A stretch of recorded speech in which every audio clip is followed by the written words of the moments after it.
pinakasikat na pagkain dito sa Pampanga ay ang mechado. Pati sa mga ibang handaan sa mga probinsya, ito rin ay niluluto nila sa mga pang-araw-araw nilang pagkain. So ngayon, I will make things different. So I will make my own version ng mechado. So umpisahan ko na. Yan. So, dito papainit na muna ako ng pan.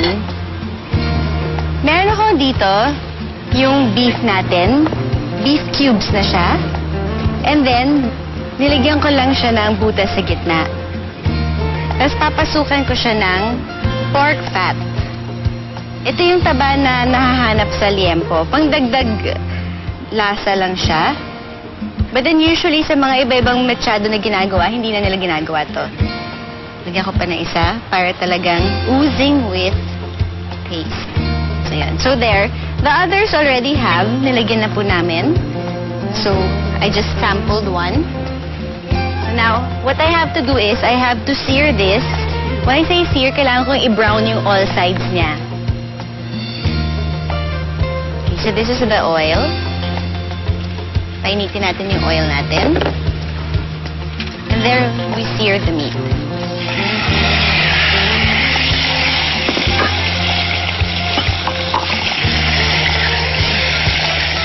So we're just searing this para to get the texture and ma-seal in kaagad lahat ng juices ng ating karne.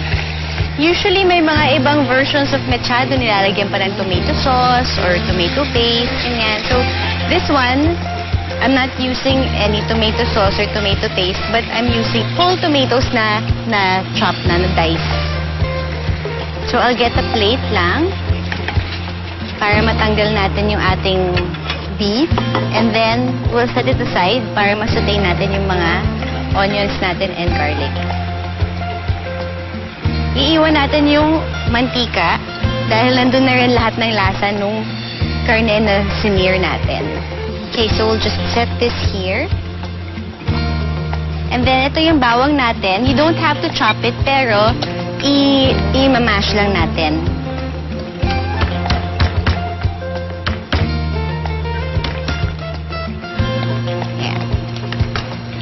So now, I put the onions. Okay.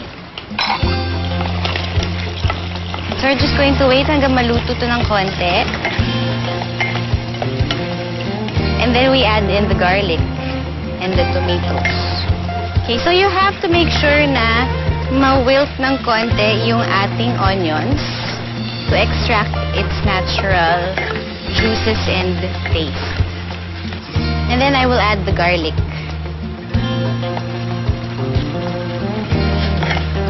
Ayan, bango. There are also some mechado dishes na may mga patatas, ganyan, or buo-buong carrots. Yeah, there's also a variety of that then. So I'll add already the tomatoes. So, instead of tomato sauce, ang ginagamit natin, tomatoes talaga. So, we go fresh. So, we just have to wait until this breaks down, gets, very wilted, at saka yung mushy type of dish na kasi na-extract natin lahat ng lasa niya. And then, tsaka natin pwede lagyan ng the rest of the ingredients. This will take around mga 5 minutes, more or less, mga ganun. So, nakikita niyo na, yung sibuyas natin wilted na, tapos pati yung kamatis natin at saka yung bawang. So, now we can add, or ibalik natin yung ating karne. Ayan. And then we have the soy sauce. So, i-mix natin to para ma-coat yung karne ng soy sauce. Lalagyan natin ng suka.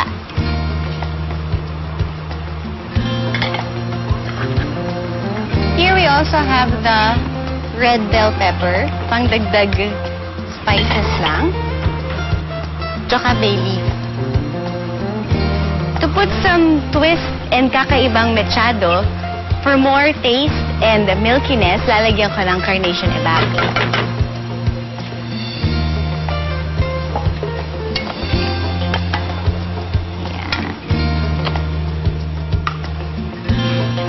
I'll only need 1/4 cup. So yung extra, or yung tira na carnation evap natin dito, ilipat natin sa ibang lalagyan. Tapos seal natin with cling wrap or cover. Basta make sure na very well sealed siya. Tapos itatago natin sa chiller or sa ref. This can last for another week. So ito yung part na mag-uumpisa na yung stewing process niya. So what we have to do now is lalagyan natin ng beef stock. Yung beef stock po yung you have the essences ng beef yung sa karne. Meron tayong onions, tapos may onion leeks, ganyan. Tapos yung mga buto-buto ng karne. Yan. So now tatakpan na lang natin siya. Papakuluan para lumambot ang ating beef and or makuha niya lahat ng lasa ng ating stew. Okay, so tingnan na natin. Yan, look. Lagyan natin ng konting asin. Paminta. So, lalagyan natin ng konting breadcrumbs, yung pampalapot, tsaka pangbigay ng body. Yan. So, haluin natin ito ngayon. Okay, so you can keep this sa freezer kapag kunyari may tira tayo or may sobra or even pwede nyo itong lutuin tapos palamigin nyo lang room temperature and then keep it sa microwavable container. Tapos pwede nyo lagay sa freezer. There are some mechados na mas malabnaw dito and there are some na mas malapot naman. But this is the way I like my mechado. So let's get our serving bowl.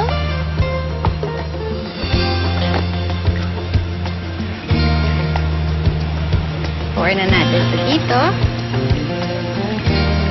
Yan. So, ito na yung version ko ng mechado.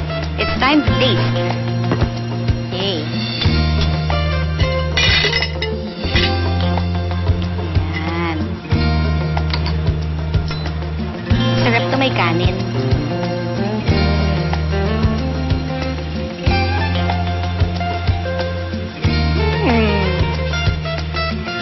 This is one of the best mechados, if not the best, that I've ever tasted. Yung karne niya, sobrang tender na niya.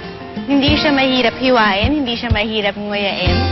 And then yung sauce natin, tama lang yung pagkaalat niya. Tapos may konting hint of asim dahil sa kamatis na ginamit natin, tsaka sa suka na nilagay natin.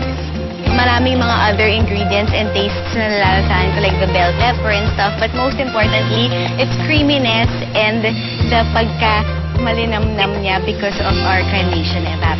So I suggest na kapag gusto nyong magluto or gusto nyong kumain ng isang hearty meal with rice, I suggest na subukan niyo itong mechado recipe ko.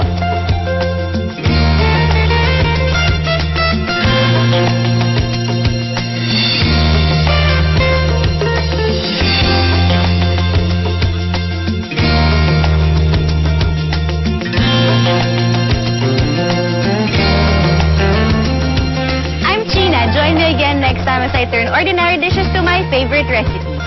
My favorite recipes is presented by Carnation, the cooking kitchen cabinet designed by Rafael Calero of Kitchen Studio Incorporated. Elba cookers from Italy for the cooktop and oven. Maxim Teflon-coated non-stick aluminum cookware.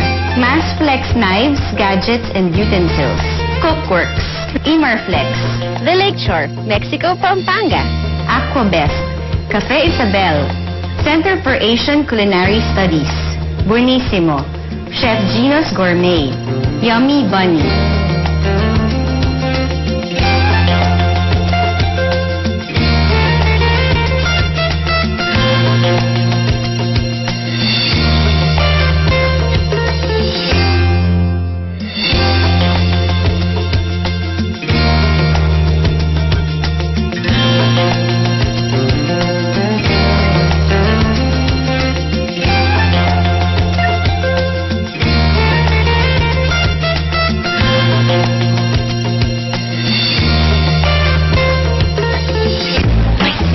Sa buhay, kapag nagtipid, minsan nasasakripisyo ang kalidad.